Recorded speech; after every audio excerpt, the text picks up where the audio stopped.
You see, that's why I said that we shouldn't go on the tangent of scoring cheap political points. Because clearly, Philemon La from the NDC has done the worst.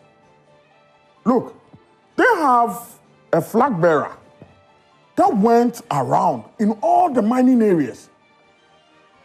In canvassing for vote, he promised them all the young men that have been prosecuted and that have been convicted by competent courts would be freed when he's made the president. Rosalind, were you not here? Have you not seen viral videos of such, of their flag bearer going around mining areas and telling young people that all those that polluted our water bodies, all those that people that are engaged in this serious fight that government is trying to win, that when he's made the president, he's going to allow all of them to come back. So look, one of the reasons why anytime we want to talk about Galamsey, I try as much as possible for us to stay away from political conversations. No, it's not my fault because I know your point. No, I'm I'm just saying that my reason is that we see the two political parties do it. Right. So you talking about John Dramani Mahama. Look. You talking about John Dramani Mahama doing it. We have also seen what's his name? Oh my God, what's it called? Running mate of the NPP, where he made certain statement, and the next day we were told that the tape was doctored. But when we watched it, that tape is not doctored. Look, he said what he said. So let's try as much as possible to say, because we don't want our life to be used in politics anymore. Look, to simplify everything, and I have evidence to that effect. I want you and your crew to tell us, okay? Tell us the election results, both presidential and parliamentary, of all the mining areas. And tell us who won in those areas. We lost significant amount of seats because we were combating this fight. But your president... What is more evident than that? All of us are president. What is more evident than that? Look, every serious party that seeks to govern, the most important thing or the most fearful thing that he ever encounters is that the people would vote against him on certain policies that is going to set the country in the right direction. Look, we have set the country in the right direction, and we have evidence to prove that this last ended election, in 2020 election, on the presidential and the parliamentary seat, on all these mining areas, we lost all of them. What is more significant and what is more revealing than that? We have evidence to that effect. Look, Rosalind, so I am saying, because when we were telling them that, look, the president's job is on the line, he said that he has put his job on the line, and that he's making sure that nobody will destroy our water bodies, and that if they want, they can vote against him. Then people said, okay, if you want us to vote against you, we will. They capitalized on that, the NDC capitalized on that, went to these mining areas, and pledged Gyewu Appiah, the deputy communications officer, is seen on video on Galamsey's side, telling them that they should continue their job, that is their source of livelihood. They should continue polluting their waters. That is their source of livelihood. And that when President Mahama comes, he will make sure that they continue to pollute the waters. So I am just shocked. He said that? Yes, that's what Gyewu Appiah said. He made sure they continue to pollute the waters. Exactly. What more can he say? Look, so my point is that at the end of the day, the NPP has lost, or this government has lost, a lot of seats in these mining areas because we were making sure that the ordinary Ghanaian will get good potable water to drink. So the ordinary Ghanaian who is watching us right now will ask this question, and I'm asking on behalf of the ordinary Ghanaian.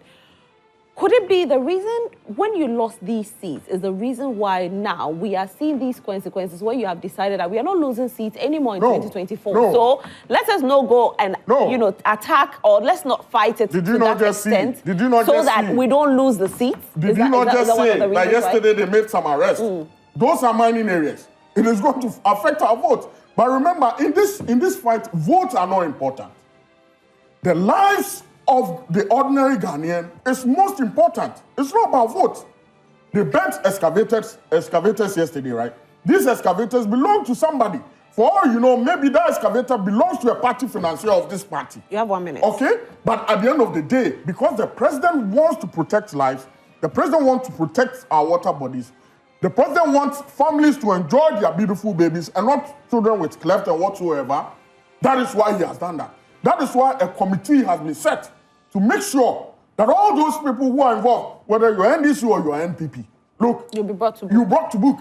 And that is exactly what we have to do. Okay. So I am trying to say that the person that needs to apologize to Ghanaians should not vote for President Mahama because he has said, he's heard on tape, he's seen on mining areas pledging and promising them that when he becomes president, he will free all those that have polluted our water bodies. What is more dangerous than that? Right.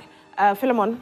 First of all, let me deal with the erroneous impression that the NPP lost in all mining communities because of their commitment to the fight against Galamsey. That is lazy, empty propaganda that the NPP is peddling.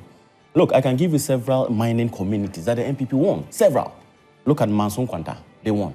Nsome Fremu, a mining community, Galamsey infested community, they won. Several communities in Eastern region, they won. NDC's votes in the Eastern region was within the Krobo areas and all of that. We didn't win in the Achim areas where there's a lot of mining. So that perception that they lost in some mining communities because of their commitment to Galamsey is false. We are saying that you cannot go and hold innocent young boys who have become poor because of your failed leadership, because of economic mismanagement of this country. People have become poor and have been left with no option but to mine illegally. You cannot compare those category of people with party-exposed people who are mining in forest reserves. That's the argument we want to make. Look at their parliamentary candidate for Joabin. Is he not part of the Galamsey gang? Sampine, MPP's parliamentary candidate for Joabin. Sampine is also part of it. Has license. That's the point I'm making, that you give your party people supposed licenses to go and mine in forest reserves. That is a problem. That's a problem. The fact of the matter is the NDC's commitment is that young people must be helped to mine sustainably. And we are committed to that.